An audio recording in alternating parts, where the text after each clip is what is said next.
Samantala, idol, dalawang motorista lang po ang sugatan matapos po na sumalpok po sa concrete barrier sa magkaiwalay na bayan po sa Pangasinan.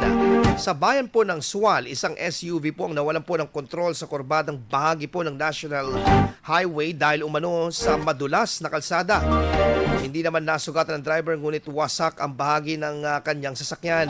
Samantala sa bayan po ng Dasul, sugatan ng isang rider po na sa kurbadang bahagi naman ng kalsada sa barangay Amalbalan matapos pong mawalan ng kontrol sa minamanayong motorsiklo. Nagtamo ito ng sugat sa ulo at agad na dinala sa pagamutan.